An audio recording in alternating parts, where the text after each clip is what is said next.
Well, hey there, everybody. Happy Wednesday. It's that time again. And welcome to Quick Bite History Live, where we have a little fun with history. We are very happy to be here this evening. You can catch us live each Wednesday evening at 7 p.m. Eastern, 4 p.m. Pacific time. Tonight, we are pleased to present 6 different shows in one. 6, that's what I said, 6. We will roll out robots for 4 exciting lightning rounds. Now, these are real lightning rounds, only 5 categories in each one of digital speed painting, plus 2 additional longer challenges. First, we present famous people of the 21st century, of science and technology, of the arts, and of old Hollywood. Next, we'll have 20 popular TV shows from the 1960s. That should be some fun. And then finally, we'll have 20 mythical creatures from the world of literature. So settle in for some serious fun with history. All right, time to check in. If you haven't checked in, say hello in the chat. This is where you answer. This is where you put your answers when you know who we're painting or who the robots are painting. Hey, Brenda. Hey, Arena. Good to see everybody here. Okay, well, let's not fool around. Let's get the robots going, okay? Let's get our first round going. Remember, these are lightning rounds. There are only 5 items in each category. Here we go. Now, you guys know the rules. We paint, our robots paint, and you guess. The first category is famous people of the 21st century. So here we go.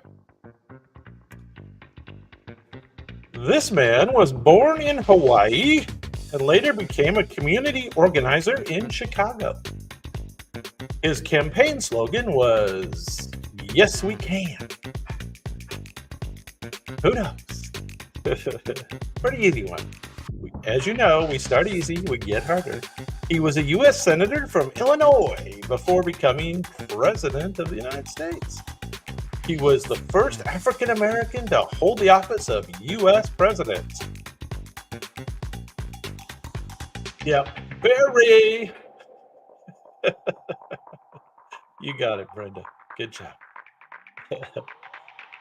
His presidential terms were marked by the passing of the Affordable Care Act.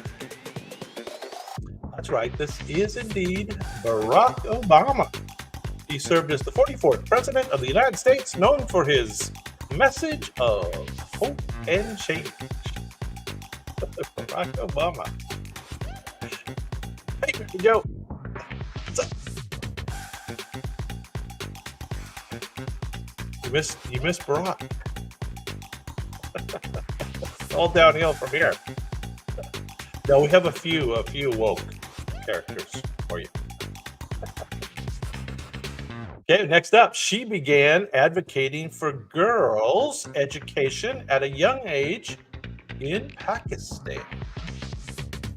She survived an assassination attempt by the Taliban in 2012. How about that? She became the youngest ever Nobel Prize laureate. Anybody remember her name? Who's got it? She authored a book called I Am Malala. Malala. Well, that's her first name. Anybody remember her last name? I certainly wouldn't have remembered. How about how old she is? When was she born? This is Malala Yousafzai. Yousafzai. 1997 she was born. How about that? Her activism focused on education and women's rights. Remember, this is famous people of the 21st century. Malala is a global symbol of courage and leading advocate for girls' education worldwide. Okay, next up. He was born in South Africa. and moved to the United States to pursue his career. He co-founded an online payment company that eventually became PayPal. He is the CEO of a company that makes electric cars.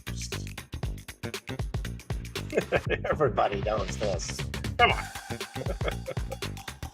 His other ventures include space exploration and solar energy. He is the founder of SpaceX and the CEO of Tesla. Very good. This is him at a younger age, I would say. I say the robots picked a younger picture, don't you think? Yes, I think they did. Yes, Elon Musk is a visionary entrepreneur pushing the boundaries of technology and electric vehicles, space travel and renewable energy, and persona non grata in Brazil. Hey, what's up? Hey, good to see everybody. Jan is even here. Somewhat cool, I guess. Hey, Jen. Yes. Next up, these are famous people of the 21st century for those who just got here. She started a global movement by striking from school in protest of climate inaction. She was addressed the United Nations, inspired millions of young activists. She has addressed the United Nations. I'm kind of going back and forth. Yeah, you got it. She is known for her candid speeches challenging world leaders. She crossed the Atlantic Ocean on a zero-emission yacht to attend a climate conference. I didn't know that one. Yeah, very good. You guys are all getting it.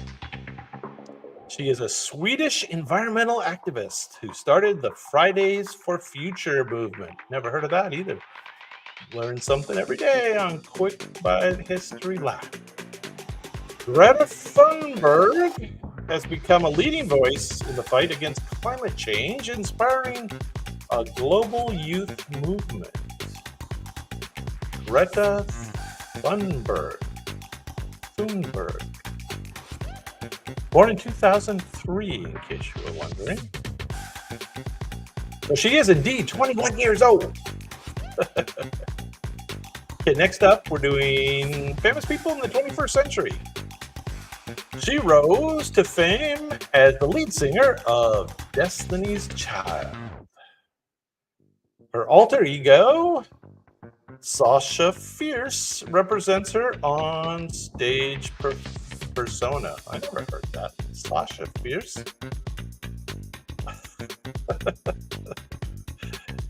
She starred in the movie Dreamgirls and other films. Who knows this? She is known for hits like Single Ladies and Crazy in Love. She is one of the best-selling music artists of all time and a cultural icon. You guys all know who this is. It's just a younger picture of her. It's a younger picture. The robots are picking all younger pictures tonight.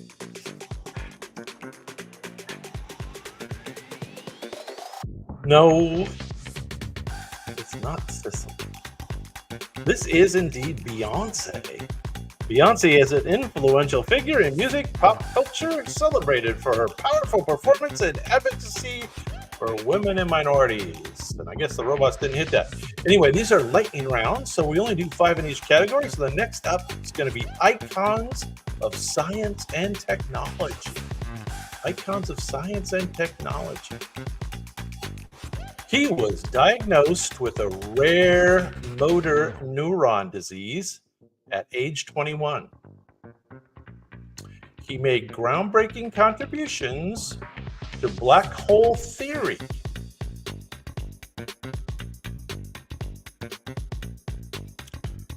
He wrote the best-selling book, A Brief History of Time. Who knows? He held the position of Lucasanian Professor of Mathematics at Cambridge University. There you go, Brenda. Ice Shih Tzu Knots back.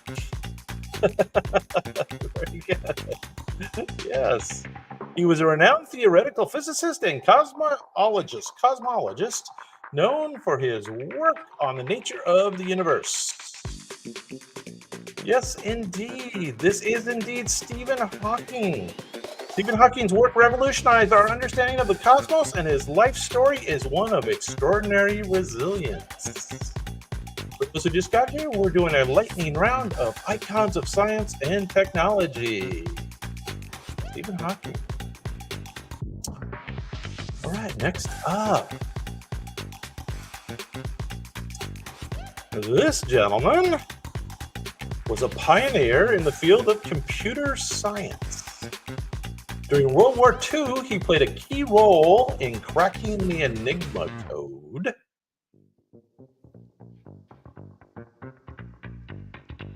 Yes, he was Sheldon's friend. You're right. Thank you, Sahid, for that.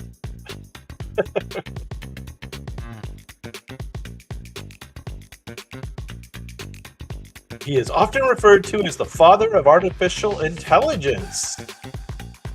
Not Tesla, but keep that answer handy. His life and work were dramatized in the film The Imitation Game. The Imitation Game. Who knows this one? Yes, Jan is close. He's got the first two letters. This indeed is, yes, you got it. Alan Turing. Alan Turing.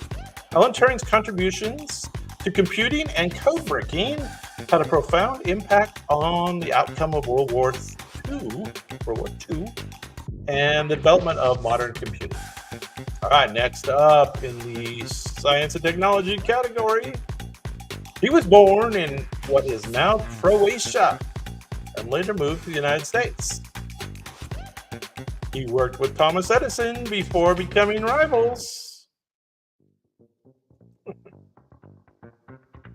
Who's got that answer handy? He developed the alternating current electrical system.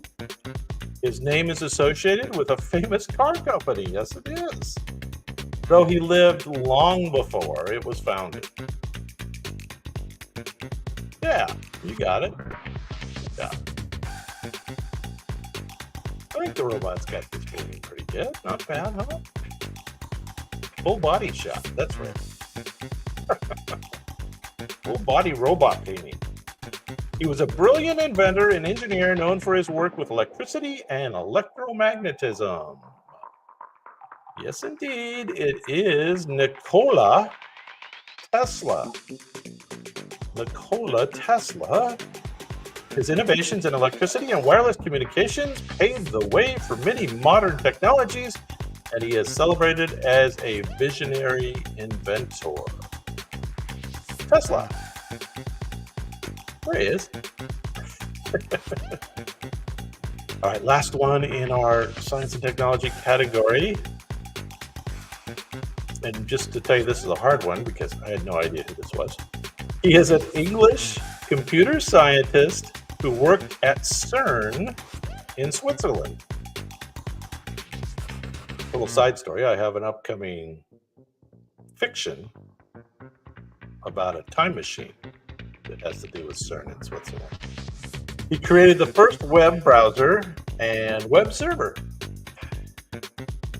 He founded the worldwide consortium W3C, I've heard of that, to develop web standards. He's the guy who tried to develop web standards. There you go. He's the one that actually is credited with inventing www, World Wide Web.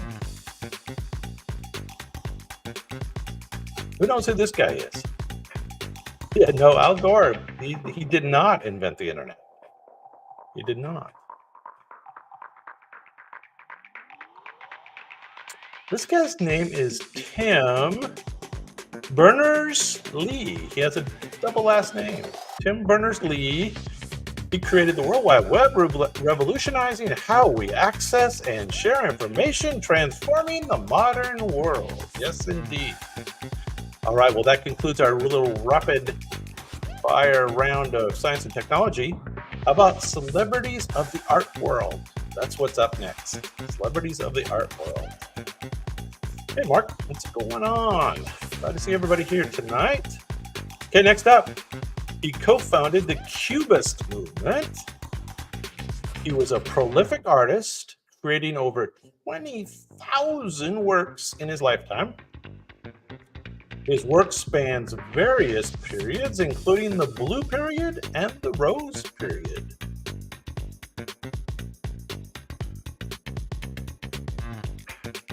Hey, F-Key, you got that. A little late. You have a slow internet.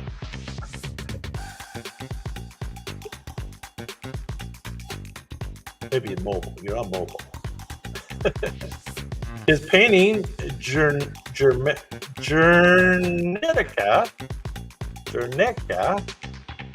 is one of the most famous anti-war works of art. Anti-war theme. He is one of the most influential artists of the 20th century, known for his works. Yes, Jan has it. This is indeed Pablo Picasso. Pablo Picasso's innovative approach to form and composition changed the course of modern art, making him one of the most celebrated artists in history. Pablo Picasso.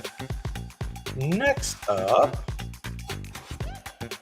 she was born in Mexico and suffered from lifelong health issues. I didn't need to know that. Didn't need to know. Her art is deeply personal, often reflecting her physical and emotional pain. Right. She was married to the famous muralist Diego Rivera.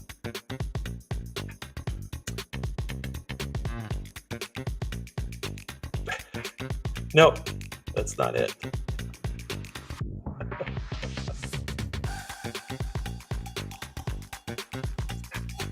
Although we did do Che Rivera in Icons of the 60s, I think. Her iconic unibrow, big eyebrows, and colorful clothing have become symbols of her unique style. She is known for her self-portraits, which this is one. Of course, the robots are helping, including something called the Two Fridas. The Two Fridas. This is Frida Kahlo. For you guys that didn't know, Frida Kahlo. Everybody recognize her now? She's celebrated for vivid portrayal of identity, post-colonialism, gender, class, and race in Mexican society. All right, number 3. He was born in Spain, became one of the most famous surrealist artists. He was known for his eccentric personality and flamboyant mustache.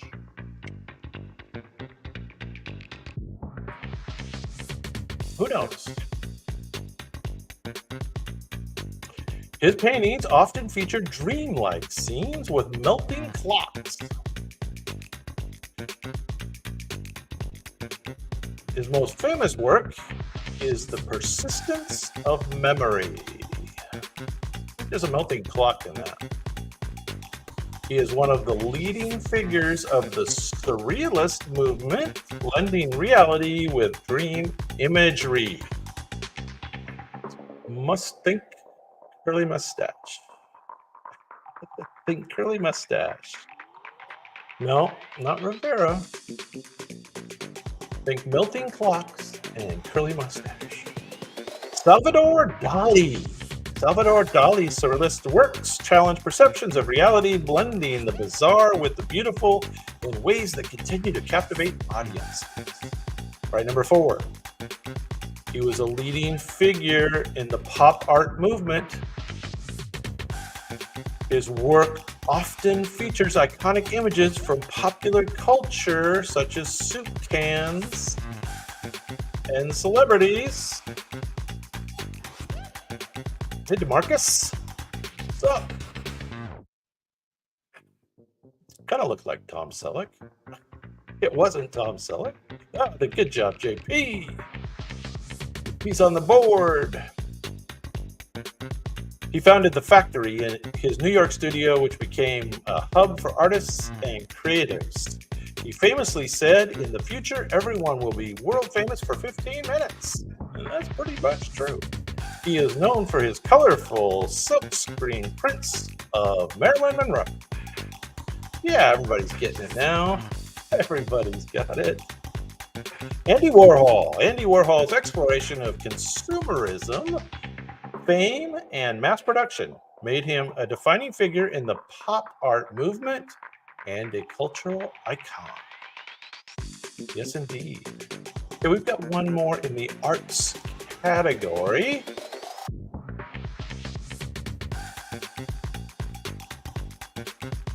Yeah, it does look like Aaron Carter a little bit. I agree. He was known for his chameleon ability to reinvent his image and music. Chameleonic. Have you ever seen the word chameleonic? I couldn't read. He created iconic alter egos, including Ziggy Stardust and the White Duke. Never heard that either. His music spans genres from glam rock to soul and electronic. Who knows who this is? Yeah, JP's got it. Yes, incorrect answers only. His hit songs include Space Oddity, Heroes, and Let's Dance. He is one of the most influential musicians of the 20th century, known for his innovative style and stage presence. Yes, indeed. Everybody's getting it. DeMarcus has it. This is David Bowie. He was a trailblazer in music and fashion, constantly reinventing himself and pushing the boundaries of artistic expression. All right, we're on to our last speed round, our last lightning round. This is Stars of Old Hollywood coming up. Stars of Old Hollywood. Here we go. He was born in London and became one of the most famous silent film stars. His iconic character is a small, bumbling, but kind-hearted tramp. Who knows who this one is?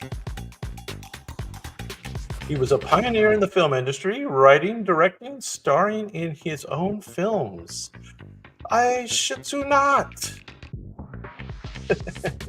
You got it. His film, The Great Director, was a satirical attack on fascism. He was a little political. He is best known for his role in The Tramp. Yeah, Jane's got it. Marcus has it. Everybody's getting it. It's not Edgar Allan Poe. Doesn't even look like Edgar Allan Poe. I don't think so. We've had that, though, in the writers category. Is Charlie Chaplin. Charlie Chaplin's contributions to cinema are unparalleled, with his silent films and his character, the Tramp, leaving an indelible mark on film history. There's a ChatGPT word, indelible. There he is, Charlie Chaplin, of course. You'll know the next one. She began her career as a model before transitioning to film. She starred in some of the most iconic films of the 1950s. She is known for her blonde bombshell and persona and comedic timing. That's right, she was a good comedian. She sang "Happy Birthday, Mr. President" to John F. Kennedy. There is no robot speed painting without a Marilyn Monroe in there somewhere. She is one of Hollywood's most enduring sex symbols, known for her films like Some like it hot. Marilyn Monroe became an icon of beauty and glamour, and her image remaining a powerful symbol of Hollywood's golden age. And in a little throwback reference, it's the Andy Warhol picture of Marilyn that the robots are painting.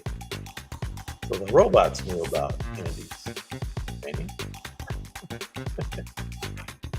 That's right. Andy Warhol, Marilyn Monroe. You need all that to get the right answer. Ba-ba-bum. Okay, we're going to number 3 now. And remember, we're doing old Hollywood star. Old Hollywood stars is the category. This gentleman was known for his roles in film noir, and gangster movies. Film noir and gangster movies. He often played tough, cynical characters with a soft heart. Who knows this one?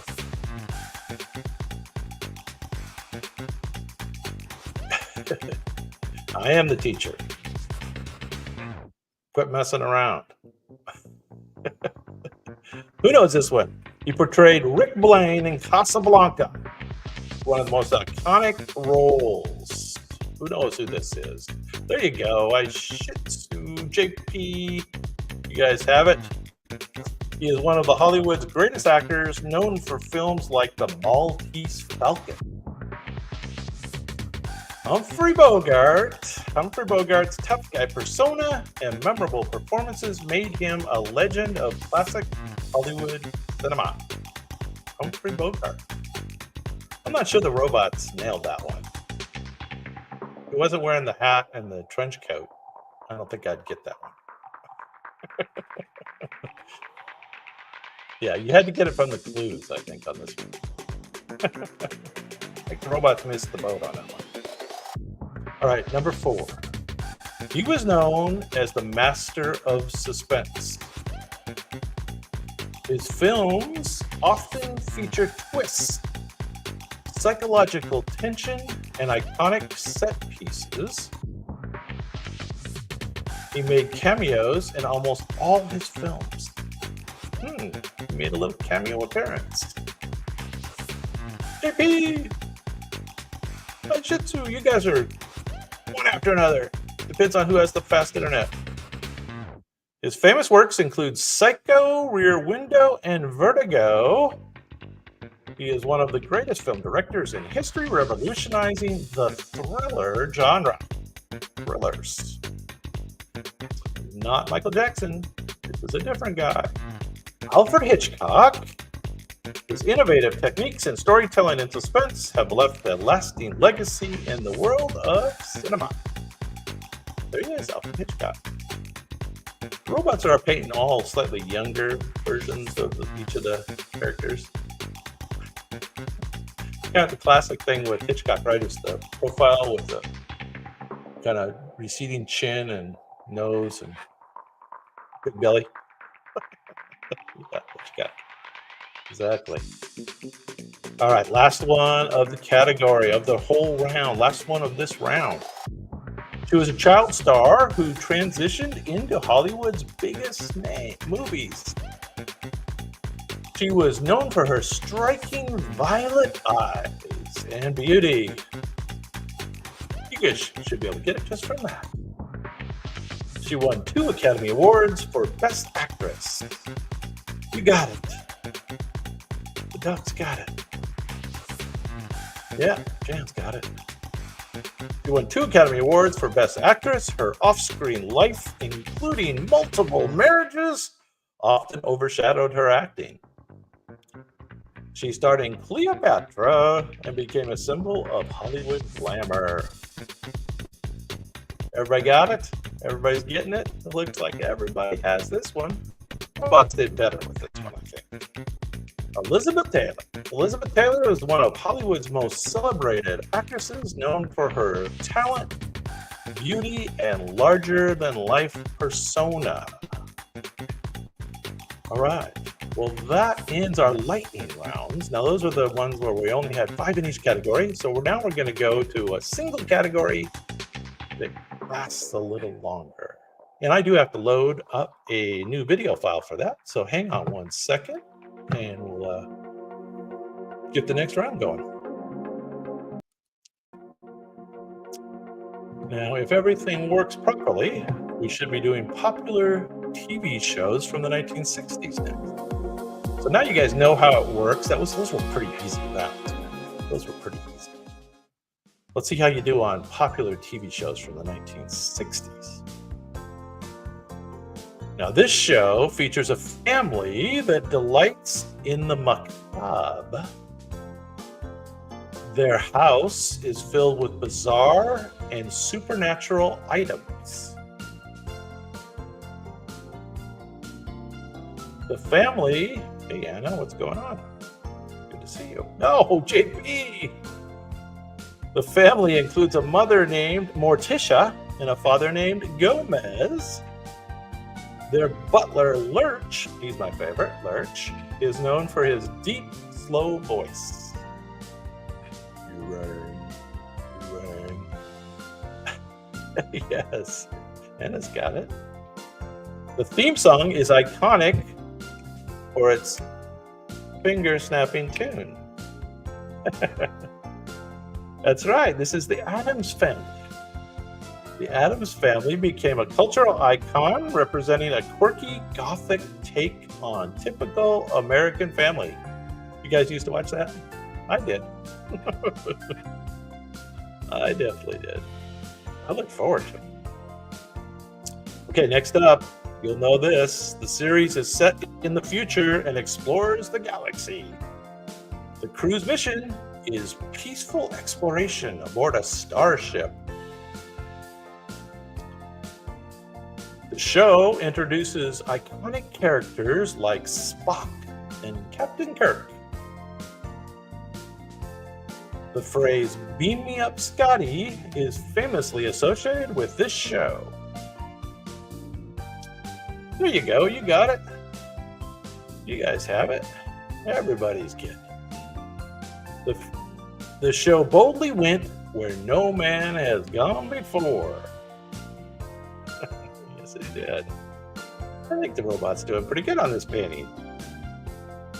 Star Trek has become a cult classic. Yes, it has, influencing generations of science fiction with its optimistic view of the future. And yeah, what has there been? How many movies? How many TVs? How many different TV series? I mean, what a franchise, huh? Yeah. Tiberius. Is that Kirk's middle name or something? Can't remember, something like that. Anyway, next up. Each episode is a standalone story with a surprising twist. The show delves into genres like science fiction, suspense, and the supernatural. The iconic opening monologue begins with, "You unlock the door with the key of the imagination." The eerie theme music is often associated with bizarre and surreal moments. Yeah, you got it. JP's got it. You're about to enter the Twilight Zone. Yeah, Rod surfing. Close to Roger, but it's Rod. Right? Am I right? Throw me out if I'm wrong. Go ahead, throw me out. The Twilight Zone is known for its thought-provoking and eerie stories, leaving a lasting impact on television and popular culture. Yeah, I used to like that show. I was a little scared of some of those episodes, though, right? Some of them were scary. Okay, next up, the main character can grant almost any wish. The protagonist is a 2,000-year-old genie who lives in a bottle. You guys remember this show? The genie falls in love with the astronaut named Tony Nelson. The show's comedy often revolves around genies' magical mishaps. Magical mishaps. The title character is known for her pink harem outfit and blonde ponytail. Yes, Brenda. I shih tzu not.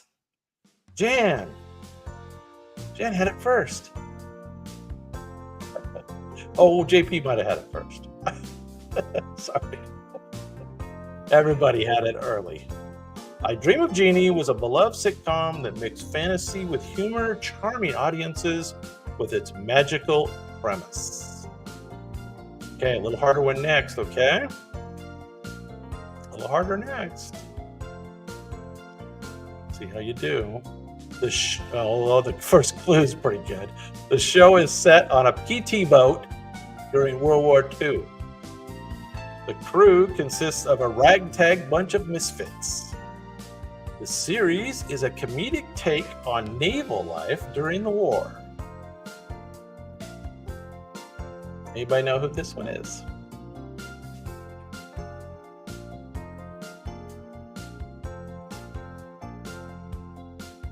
Yeah, JP.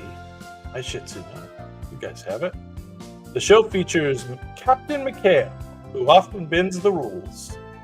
Crew shenanigans, I like that word, shenanigans, frequently frustrate their superior Captain Binghamton. Yes, they frustrate Captain Binghamton. Yes, this is McHale's Navy. McHale's Navy was a popular military comedy that combined wartime settings with lighthearted humor. Borgnine, yes, you got it. It's a pretty good picture. Robots did get on that one. Right, there he is. Talk about in a lot of movies. Arnie Borgnine. He did the circuit, didn't he? Okay, next up. A poor family suddenly becomes rich and moves to a new home. Their newfound wealth comes from discovering oil on their land. Who knows this one? The family struggles to fit in with high society in California. Those Californians. The show features characters like Granny, Jed, and Ellie Mae. Yeah. There you go. Jan had the whole thing there first, I think. Brenda, good. Everybody's got it. The theme song famously describes them as hillbillies. Kind of like JD, right? Hillbillies. The Beverly Hillbillies became one of the most watched shows of the 1960s, known for its fish out of water humor. Fish out of water humor. Good description. I never heard that before, but that fits. The Beverly Hillbillies.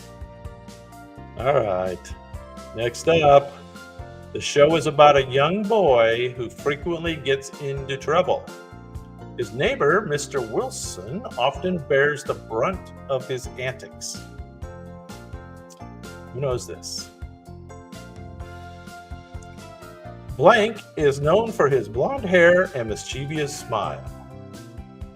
The show is based on a popular comic strip of the same name. Yeah, there you go. Everybody's getting it. These aren't so hard, are they? If you watched them, you know them for sure. The character is famous for his unintentional but relentless mischief.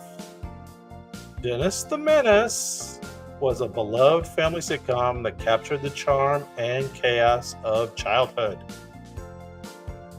I watched that too. I think I watched it in reruns though. I think probably didn't watch the first run of those very much. I forget when that started, but probably more like when I was like 2 or 3 years old, maybe. That's what I'm thinking. And maybe I watched it in reruns.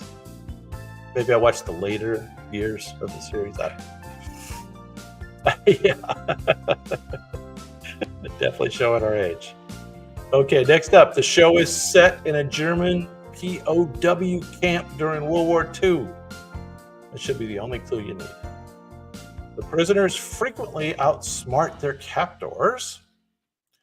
The lead character is a crafty American colonel named Hogan. There you go. You got it. Yeah, we're definitely all showing our age. The show blends war settings with lighthearted comedy. The POWs secretly conduct espionage and sabotage from within the camp.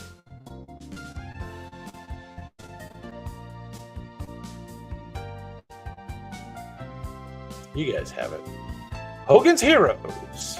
Hogan's Heroes offered a unique blend of comedy and wartime intrigue, becoming a hit with the audiences.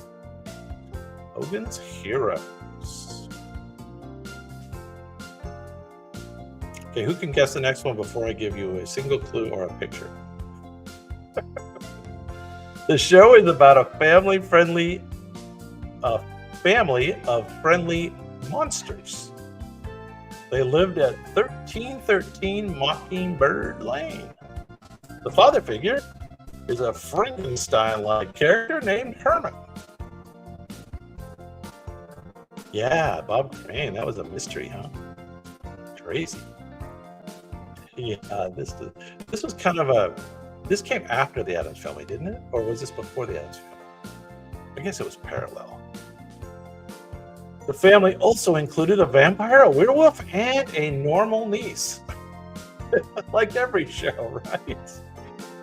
The show is a humorous take on classic horror characters trying to live normal lives. Yes. The Munsters. The Munsters was a hit comedy that brought classic monsters into the suburban family setting with plenty of laughs. And the normal niece. Yes. All right. Next up, the show is a police procedural set in an island state. Don't you love that? Procedural. The main character is Detective Steve McGarrett. Steve McGarrett. The show's theme music is as famous as the show itself. Wish I could play that for you. The team often tackles organized crime and other major cases.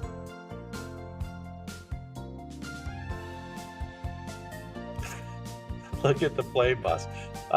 That was 70s, I think. That was not 60s. The catchphrase, "Book 'em Dano," became iconic. I think everybody's got this now, don't they? There he is. Hawaii Five-0. Hawaii Five-0 was one of the longest running police dramas of its time, celebrated for its action-packed stories and the exotic setting. Everybody watched it just so they could see a little bit of Hawaii. That's right. Okay, next up. The show provides a realistic portrayal of the daily lives of police officers. It is set in Los Angeles and covers various aspects of police work. I didn't realize this was this old. This was 60s. How about that? The title refers to the patrol unit assigned to the main characters. Dragnet's a good answer, but it's incorrect. The show focuses on two LAPD officers, Reed and Malloy. There you go, JP. Linda, good job. Good job. It's known for its attention to procedural, I love that word, detail and law enforcement accuracy.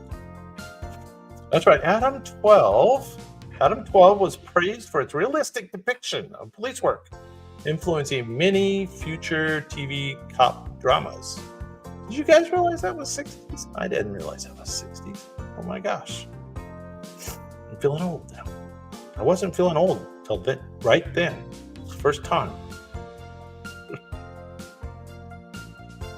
This show involves high-stakes covert operations by a team of agents. The team uses disguises and advanced technology to complete their missions. The leader of the team is often seen receiving a mission briefing via tape. Remember the little tape deck? That was real modern for back then. Nobody could afford to have little tape decks.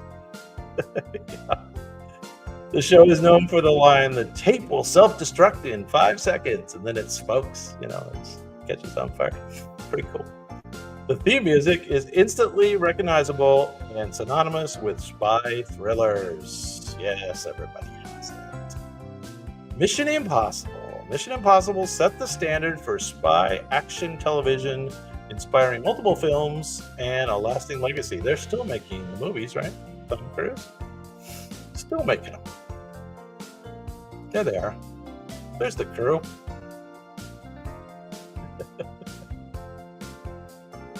Yeah, Mission Viejo Golf Course. How'd you know that, Jim? It was called that. It was called Mission Impossible. That's exactly right. The show is about a blended family navigating life together. The family consists of 6 children, 3 boys and 3 girls. Oh boy. The show is known for its iconic multi-frame opening sequence. The show explores everyday family issues with humor and heart. Yes, JP knows. JP knows. The robot's doing kind of an abstract version of their portrait. The family's name is Brady, and they became a symbol of wholesome. But 1970, so I don't know if this falls into the 60s category properly. The Brady Bunch remains a cultural touchstone, often referenced for its portrayal of family life and its catchy theme song. I guess it debuted in the 60s. So we'll give it a credit. All right, next up. This show is about a group of castaways stranded on an uncharted island. They were shipwrecked during a supposed 3-hour tour. A 3-hour tour. A 3-hour tour. The weather started getting rough. The tiny ship was tossed. If not for the courage of the fearless crew, the minnow would be lost. Right? How's that? Is that a good clue? The character is Gilligan, whose antics often lead to trouble. All right. I didn't realize I had that song in me. Gilligan's Island became a cult classic with its cast of characters and lighthearted survival story winning over audiences. Yeah, I used to look forward to watching that one. I know, definitely. I think I liked Mary Ann. Are you team Mary Ann? Or team Tina Louise? Ginger. Team Ginger, team Mary Ann. All right, this one might be harder. The show follows a defense lawyer who never seems to lose a case. The series is based on novels by Earl Stanley Gardner. So anybody that knows that, who's got it? Who knows? The show is known for dramatic courtroom revelations. Perry Mason often finds the real culprit during the trial. Well, I guess I gave it away, didn't I? The clue gave it away. The show is synonymous with legal drama genre. That's right, everybody's getting it. This is Perry Mason. Perry Mason set the standard for courtroom dramas with its lead character becoming a symbol of justice and legal prowess. There you go. He went on and did Ironside after that, right? Yeah. All right, next up. Okay, let's see if you get this one. The show is set at the Shady Rest Hotel, which was accessed by steam-powered train. The hotel is run by Kate Bradley and her 3 daughters. Who knows this one? The show is known for its rural setting and small-town charm. I did not know that. Thank you for that. We always love additional information, Joe. That's what we're all about here is additional information. Oh, and you know this one. And Brenda. Peyton Place was close, but not incorrect. The show actually was a spin-off of the Beverly Hillbillies. Petticoat Junction was a popular rural sitcom that captured the warmth and simplicity of country life. And then I think it went together with some other shows too. They were all like spin-offs. But we might have another one of those, so I'm not going to give that away yet. That's right. Petticoat Junction is correct. Hogan's Heroes was earlier. Okay, next up, let's see if you get this one. The show centers on a widower raising his 3 boys. That should be enough right there. The family receives help from the widower's father-in-law, Uncle Charlie. The show often explores themes of family growing up and fatherhood. Yeah, it did.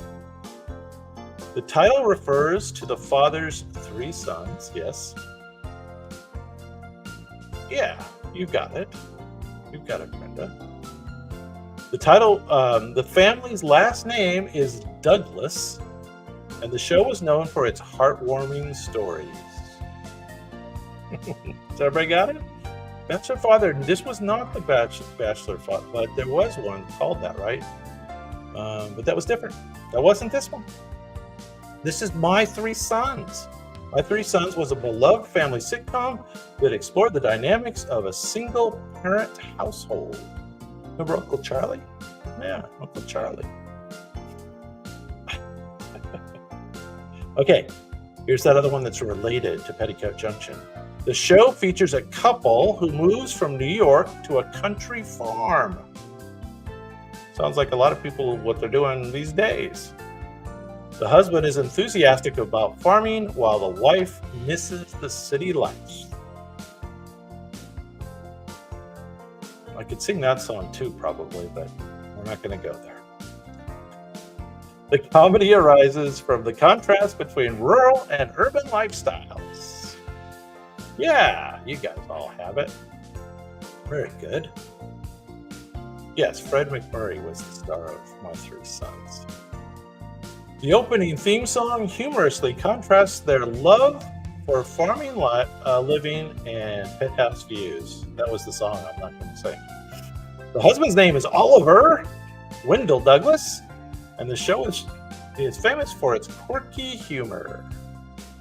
That's right. This is Green Acres. Green Acres is the life for me. Okay, that's all you got. Green Acres offered a comedic take on challenges and absurdities of rural life, making it a fan favorite. Okay, next up. The show is about a wife who has magical powers. Her husband works in advertising and prefers a normal, quiet life. So this was the model or the brainchild for Mad Men. This guy. I'm convinced that his character was the stimulus for the whole show Mad Men. Right. All right, you already got it. That's good. The wife's mother, Indora, often causes trouble for her son-in-law. The wife uses her magic by twitching her nose. How's the jingle go? The show is centered around the couple Samantha and Darren Stevens. Everybody got it? That's right. This is Bewitched. Bewitched was a pioneering fantasy sitcom that charmed audiences with its mix of magic and suburban life. Sabrina was my favorite, right? Sabrina. Yeah, she was the bad one. That's right. All right, next up. The show is set on the Ponderosa Ranch in Nevada. That should be the only clue you need there. This series revolves around the Cartwright family. The show is known for its Western themes and outdoor adventures. The patriarch of the family is named Ben Cartwright. Yeah, Jam. Was it? You guys remember this show? This was in reruns for a long time too. Everybody should have got a bite of this one. The show is one of the longest running westerns in TV history. That's right, it's Bonanza. Bonanza became an iconic western series known for its strong family values and dramatic storytelling. Everybody remember that? Little House on the Prairie came later. Maybe it was influenced by Bonanza. Possibly. Could be. I have some bonus ones. Usually we stop at 20, but I've got 3 more. This show focuses on the adventures of a young boy and his friends. The main character often finds himself in trouble or is misunderstood.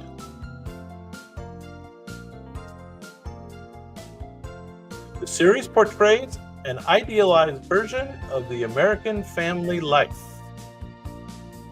The main character's nickname is Blank, and his real name is Theodore.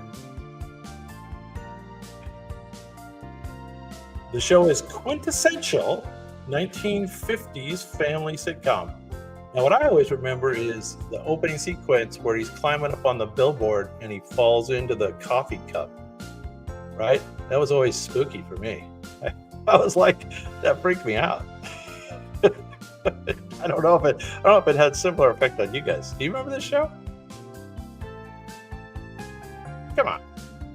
You guys remember this show. This is Leave It to Beaver. Beaver Cleaver. Leave It to Beaver is remembered for its nostalgic portrayal of childhood and family life, becoming an enduring symbol of 1950s America. All right, 2 more. The show is a sketch comedy that includes rapid-fire jokes and gags. It's famous for colorful, psychedelic style and visual effects. The show popularized phrases like "suck it to me" and "you bet your sweet bippy." Which, that sounds stupid now. That really sounds stupid now, right? Who knows this one? Joe's got a slow internet or something. He's answering the previous ones. The show featured a recurring joke wall where the cast delivers punchlines. It's known for its quick wit and irreverent humor, paving the way for future comedy shows. Brenda's got it. Not everybody remembers these. I can tell. Laugh-In became a cultural phenomenon known for its bold comedy and influence for later TV sketch shows. Laugh-In. All right, last one, guys. Last one of the 1960s TV shows. The show is set in the fictional town of Mayberry. The series follows the life of a widowed sheriff named Andy. The show is known for its wholesome, down-to-earth humor and life lessons. Who remembers this? The sheriff's son, Opie, is played, believe it or not, by a young Ron Howard. Now, if that doesn't show how old we are, nothing does. The show's theme song, whistled by Sheriff Taylor, is instantly recognizable. There you go, Brenda. Jan's got it. Yeah, this was called the Andy Griffith Show. And there were some spin-offs from this. Mayberry RFD, right, was a kind of a spin-off. The Andy Griffith Show remains one of the most beloved sitcoms, celebrating the values of small-town America. All right, we made it through that round. And as if that's not enough, I do have one more round that I'm going to go ahead and play for all those who have recently joined us or are just diehard and want to keep playing. So please do stick around if you're so inclined. If not, I will see you next Wednesday. But let's do another one. Let's load up another file. And this one's kind of fun This category is famous mythical creatures from the world of literature. So here we go, mythical creatures. A little different, huh? Give me a second. It's loading up. You gotta give it a second. The robots needed a little oil. Do this last one. Okay, here we go. Mythical creatures. This creature is often depicted as having a white coat. It is a symbol of wisdom and fame in Greek mythology. This mythical creature was born from the blood of Medusa. Born from the blood of Medusa. How about that? It is often shown carrying heroes to battle or aiding them in their quest. So this guy made appearances in other myths. That's pretty cool. He had a recurring part.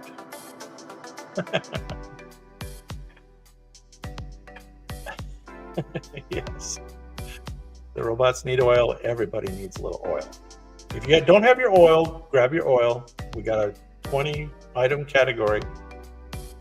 Who knows this one?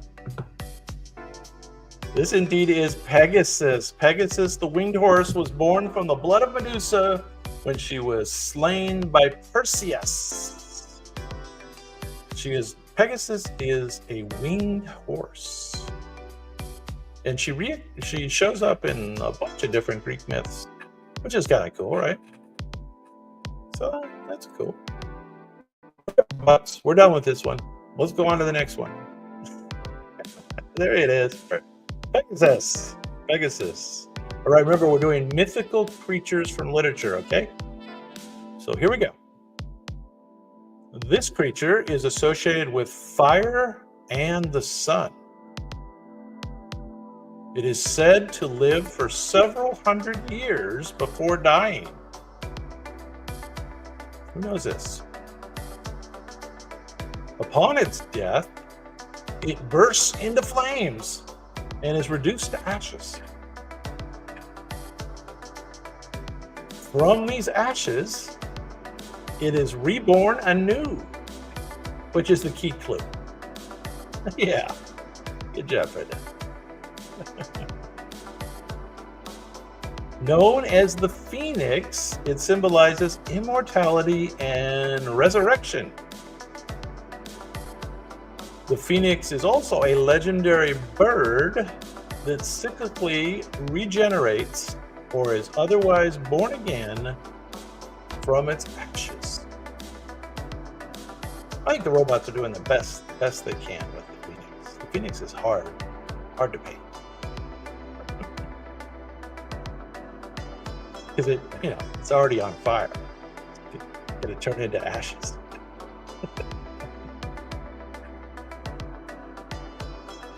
There it is, the phoenix. Mythical creatures. Remember, robots paint, you guess. Next up, this creature resides in the labyrinth. Sorry, I didn't say that properly. Labyrinth. It was born from the union of a bull and a queen. The union. The labyrinth was built by the craftsman Daedalus. Everybody know their Greek mythology? Everybody got it? You can pull the book, you can Google it. This creature was eventually slain by the hero Theseus. Or you could watch Quick Bite History and watch your Greek mythology playlist, and you know all these. Known as the Minotaur, it has a body of a man and the head of a bull. The Minotaur, a creature with the body of a man and the head of a bull, was kept in the labyrinth by Daedalus and was slain by the hero Theseus. There he is, the Minotaur. Nobody got that one. I'm surprised. That's one of the more famous mythical creatures. I bet you'll get the next one. This one's very famous. Mythical creature. This creature is one of the three sisters known as the Gorgons. A Gorgon sister. It was cursed by Athena. Its gaze can turn people to stone. Anybody remember who or what turned people to stone? The hero Perseus, not Theseus, but Perseus, defeated this creature. Who remembers this one? Had like snakes for hair. Maybe the robots aren't doing good enough. This is known as Medusa. It has snakes for hair. Medusa, one of the three Gorgons, had the power to turn anyone who looked directly at her into stone. I don't know if you know the story, but so Perseus uses like a mirrored shield and shines the face of the Medusa back at the Medusa and then kills her. Medusa. This is Medusa. Yeah. There you go. All right, next up. We're doing mythical creatures. Robots are painting. You're guessing. Although I didn't have too many guesses that last time. Plus my internet slowed down. This creature is said to dwell off the coast of Norway and Greenland. It is known for dragging entire ships and sailors to their doom. Stories of this creature have inspired tales of giant sea monsters. As an aside, I think this was referenced by Trump's lawyers back in the 2020 election challenge. She was going to release the Trump's lawyer. It has appeared in various forms in literature and film. It is known as the Kraken. The Kraken is a giant tentacled sea monster. The Kraken, a giant sea monster from Scandinavia folklore, is said to dwell off the coast of Norway and Greenland. The Kraken. The Kraken. Nobody remembers that one? The Kraken.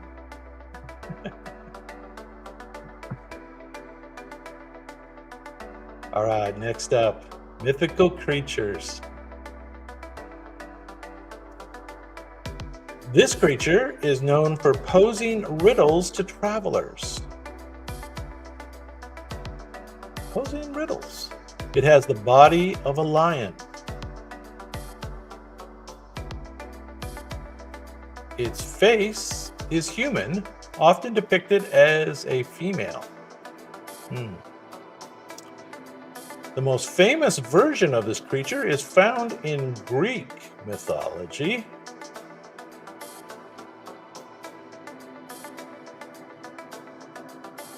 Anybody know this mystical creature? It is known as the Sphinx. The Sphinx, and it guards the city of Thebes. It's from Egypt, right? The Sphinx, with the body of a lion and the head of a human, is known for its riddle posed to travelers in Greek mythology. Yeah, you got it. Phoenix was earlier, but this is the Sphinx. Yes. All right, this next one you're going to get. I know it. This one was too hard. Sphinx, there it is. Looks like a sphinx, right? Of course. All right, next up, think about the Game of Thrones for this next one, okay? Game of Thrones.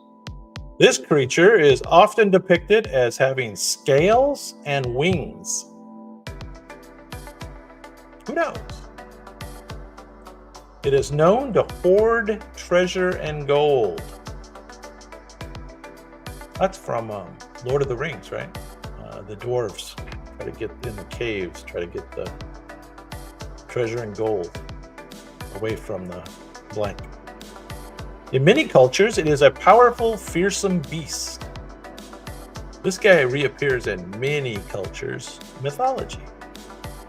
It can breathe fire in many mythologies. Yeah, JP knows. This mythical creature is known as a dragon. It is a legendary serpent-like creature.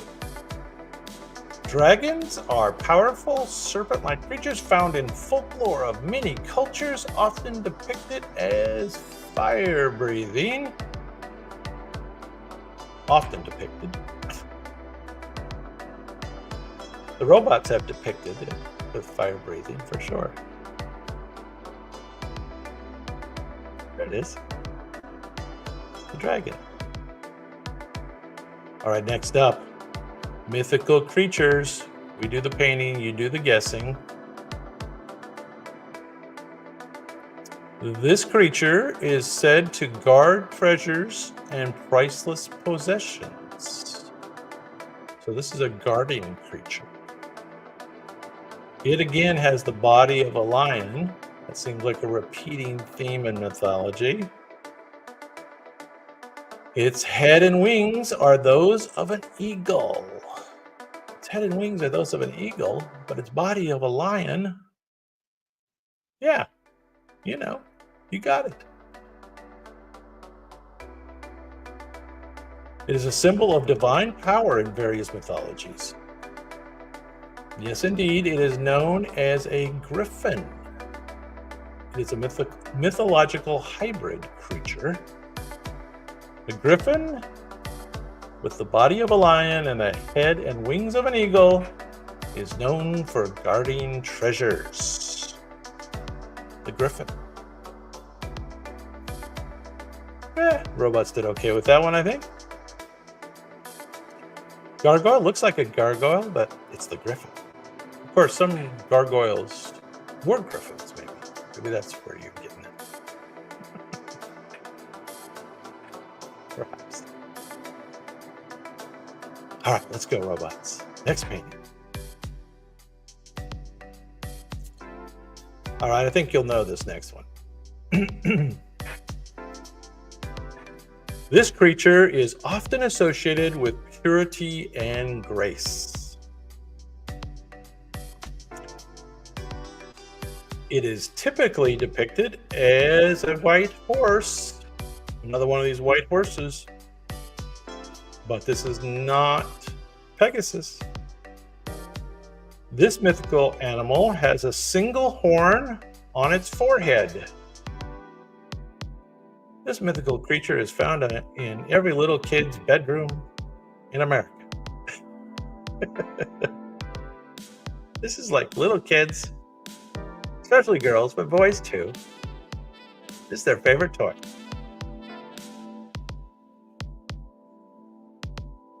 Its horn is said to have a magical healing properties. There you go. Yes. Yes, indeed. Known as a unicorn, it is a legendary one-horned creature. The unicorn is a legendary animal depicted as a white horse with a single spiraling horn symbolizing purity and grace, and lives in every child's bedroom in America. Unicorn. All right, let's get a little darker. Let's go darker. What do you say? This creature guards the entrance to the underworld. Yes. It is a companion of Hades. Companion. It prevents the dead from leaving the underworld. So this is the guy that won't let them out. Anybody remember the name of this guy? or even what the creature is. This creature is often depicted with multiple heads. You remember the name? Greek mythology. This character shows up in several Greek myths as well. Known as Cerberus. Cerberus is a three-headed dog. Cerberus, the three-headed dog, guards the entrance of the underworld in Greek mythology to prevent the dead from leaving. So in several of the Greek myths, I don't remember which ones, but they have to trick the dog to get the princess out of Hades or whatever, something like that. Cerberus. All right, next mythical creature. Now remember, we're doing the painting, you're doing the guessing, and these are mythical creatures from literature. This creature is a member of a primordial race of giants. It is known for its incredible strength and size. Who could this be? The most famous one of its kind was blinded by Odysseus. This is one of Odysseus's tasks, one of the challenges of Odysseus. This creature has a single eye in the center of its forehead. That's the key clue right there. Yeah, Brad's here. Hey, Brad, what's up? You got here just in time to do some mythical creatures. You missed all the fun earlier.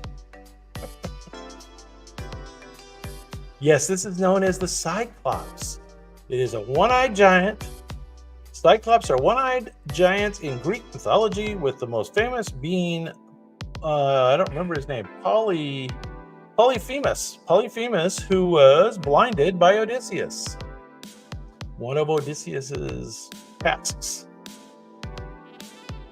Yeah, there you go. Yeah, we had some fun. But now we're doing mythical creatures. We're still having fun. All right. This creature is a fire-breathing monster from Greek mythology.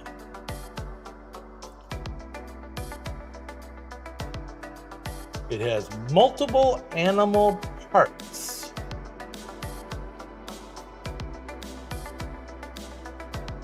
Its name is actually used in science to some degree because they're starting to actually make some crossbreed animals with genetics. It is often depicted with a lion's head, a goat's body, and a serpent's tail. Now that sounds hideous. Right? You can see the tail up there. Tail up there. Yeah, tail. The hero Bellerophon defeated it with the help of Pegasus. It is known as the Chimera. Chimera, it's a hybrid creature from Greek mythology. The Chimera, often a fire-breathing creature with a head of a lion, the body of a goat, and the tail of a serpent. Yeah, there you go. Chimera. That was a hard one. I bet you'll know this one. This creature is serpent-like water monster. It is said to live in the lake of Lerna in Argolid. Argolid. I don't think I remember this. Cutting off one of the heads results in more than one growing back. I do remember that. I think you'll know this one. I'm going to give you the next clue. You should get it. The hero Hercules defeated it as one of his 12 labors. Chop off one head, you get two growing back. No good. No good. Was it actually called tetrahydra? Maybe. Known as the Hydra, it is a multi-headed serpent from Greek mythology. The Hydra is a multi-headed serpent. He was known for his regenerative ability, where cutting off one head resulted in 2 more growing back. The Hydra. Hydra. There he is. The Hydra. All right, here we go with some more, we'll call them modern mythical creatures. From literature, this creature is from Irish folklore, so there's a change. It is said to wail or shriek as an omen of death. Ugh. This creature often appears as an old woman or a young maiden. Make up your mind.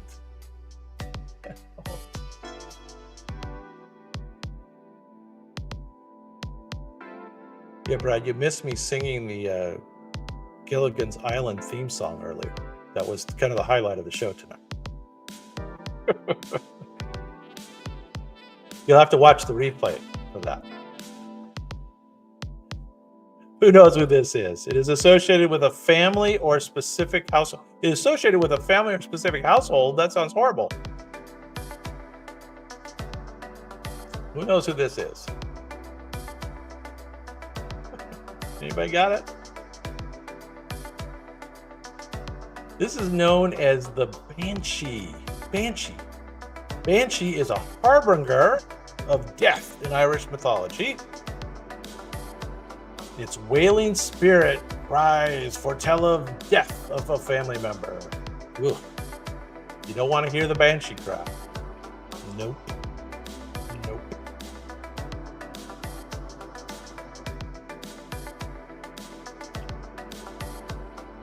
All right, here we go. Next up.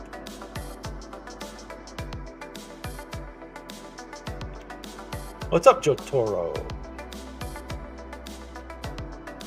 This creature is said to inhabit the Himalayan mountains. Mythical creatures. We paint, you guess. It is often described as an ape-like being. The creature is also known as the abominable snowman.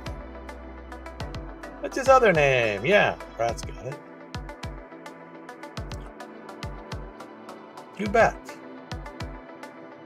No such thing. What are you saying? You throwing my whole life into a mess. No such thing. It is similar to the North American Bigfoot, but it's not. That's right, it's known as the Yeti. Yeti is a legendary creature of the Himalayas. Mythical ape-like creature. Said to inhabit the Himalayan mountains, the Yeti. Yeah, robots did good with the Yeti, don't you think? That looks like, well, kinda looks like a Yeti. All right, you guys are gonna know the next one. You're gonna know this monster. Mythical creature, excuse me. This creature is said to inhabit a freshwater lake. Sightings of this creature date back to the 6th century.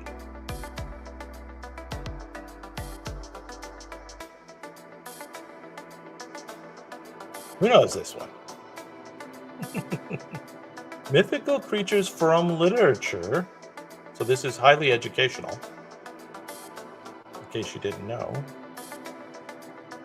It is often depicted as a large, long-necked aquatic creature.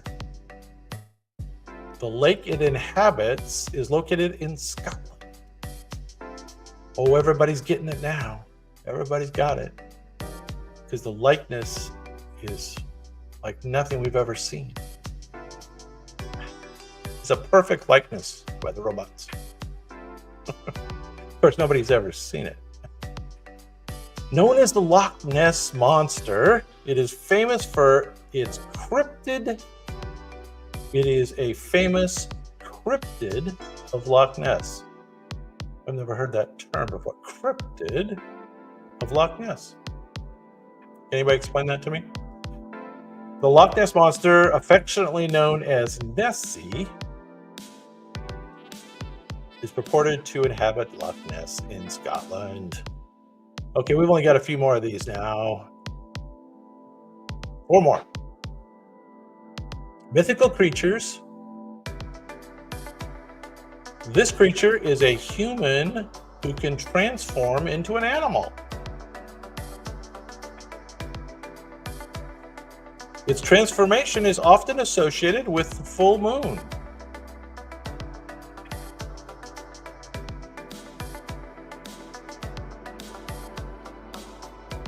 Who knows?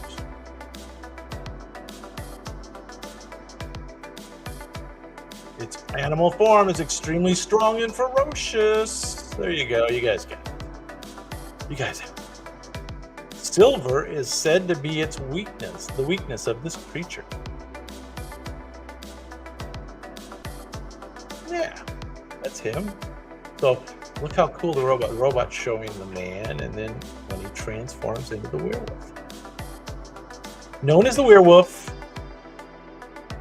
werewolves are human who transform into wolves or wolf-like creatures, typically during a full moon. And that shows up in lots of literature, right? So I didn't lie.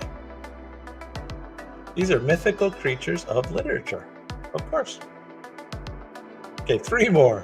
That's it. 3 more. You can make it. You can do it. All right. I bet you know this one.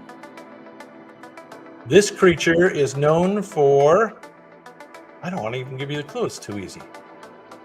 It is often depicted as an undead being. It is known for drinking the blood of the living. The creature is repelled by garlic and holy symbols. Who knows? Yeah, JP's got it. It cannot survive in direct sunlight. Did you know that? Did everybody watch Interview with a Vampire? Those are great movies, right? How many? There was a series of those, right? Kristen Dunst is the little girl. Brad Pitt is the sidekick. Tom Cruise is the vampire. Awesome. Known as a vampire, it is a blood-sucking creature of the night. Yes. Yeah, that was an awesome movie. The books were good too. I did the books. That's some of the first books on tape, although back then I think they really were tape. Yeah. I listened to the whole series of books on tape. Interview with Vampire. Vampire is the correct answer. All right, well, this one might be related to that Yeti creature that we talked about earlier. This creature is said to inhabit forests, mainly in North America.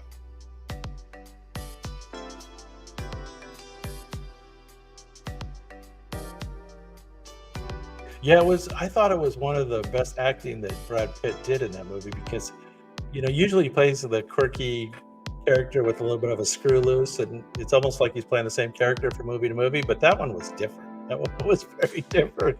That character was very different. Yeah, you guys all got this, obviously. This is indeed Bigfoot. Related to the Yeti, of course.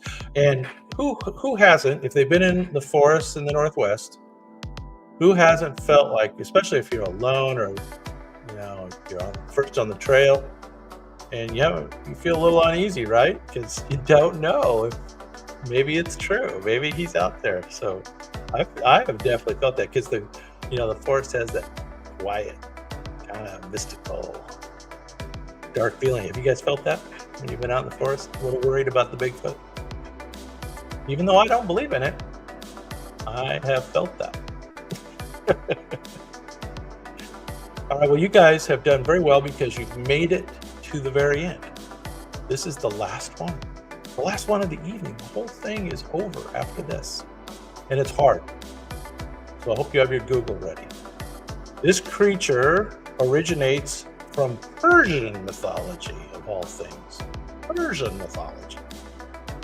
It has the body of a lion and the tail that can shoot poisonous spines. So there's your Google. A lion that his tail can shoot poisonous spines. This creature's head is often depicted as human-like. Now that sounds spooky. It is known to devour its victims whole, leaving no trace behind.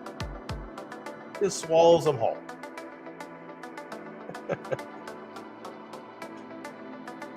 Who knows this one? Nobody knows the lion that has the tail that shoots poisonous spines, and it kind of looks like a human's face. That sounds scarier. Yeah, this is known as the manticore. Manticore. Manticore is a mythical beast. That's the whole category, with a lion's body and a human's face. The manticore, a creature from Persian mythology, is a scary dude. Anyway, you guys made it all the way to the end. Fantastic. What else is going on tonight? Anybody have anything good going on besides watching Fun with History and learning mountains of historical facts on Quick Bite History Live? Anyway, I do want to thank you guys for watching, and we are here every Wednesday, so you can do it on any Wednesday. And with that, I will say good night. Good night, everybody. Thanks for coming. Glad you made it out. Appreciate it. Peace out.